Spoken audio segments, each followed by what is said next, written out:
Correct. त्रिभुज जो है, त्रिभुज और एक समानांतर चतुर्भुज एक ही आधार है और क्षेत्रफल भी एक ही है।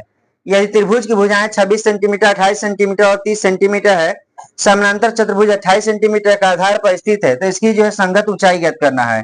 एक जो है त्रिभुज दिया गया यहाँ पर, त्रिभुज यहाँ पर एबीसी है, ठीक है। ये हो गया ए और ये हो गया बी और ये क्या हो गया सी। इसका जो है आधार जो है वह 28 सेंटीमीटर है, इसका बीसी की जो आधार है वह 28 सेंटीमीटर है और इसकी लंबाई जो है वो 26 सेंटीमीटर है, ठीक है। 26 सेंटीमीटर इसकी लंबाई है, आधार 30 की 28 सेंटीमीटर है और इसकी जो है एसी की जो लंबाई है वो 30 सेंटीमीटर है, ठीक है ना। कितना है? 30 सेंटीमीटर है।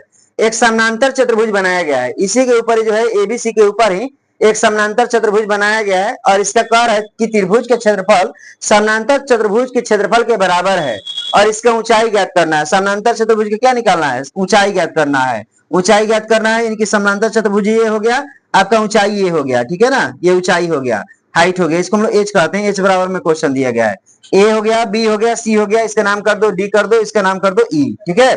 त्रिभुज एबीसी का पहले हीरोन दिया गया है। त्रिभुज एबीसी का जो है अर्ध परिमाप निकाल लेंगे, फिर इसका क्षेत्रफल निकालेंगे और इसका जो क्षेत्रफल आएगा वही समानांतर चतुर्भुज का भी क्षेत्रफल जो होगा उसी के बराबर होगा।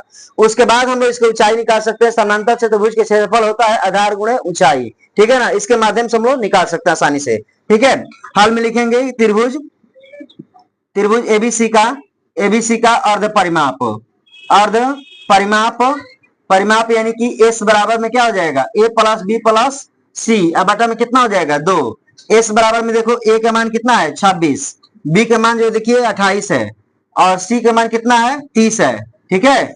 और बटा में कितना है? 2। एस बराबर में कितना? दोनों को तीनों को जोड़ दो, 28, 26 और 30 हो जाएगा 8 और 14 का 4 हासिल 2, 8 और 14 के 4 हासिल 1 और 3 2 5, 5 2 7, 7 1 8, 84 बटा 2 कटेगा तब कितना आएगा? 42 सेंटीमीटर आ जाएगा, ठीक है। त्रिभुज कितना? एबीसी का क्षेत्रफल निकाल दो। एबीसी का क्षेत्रफल यानी कि एस ए बराबर में क्या हो जाएगा?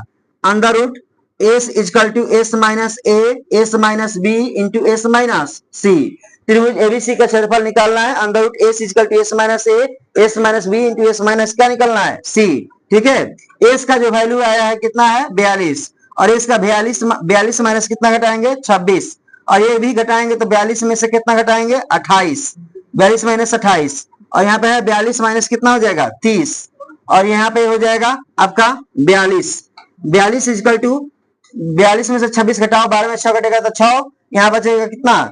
3 में से 2 घटेगा तो 16 हो जाएगा।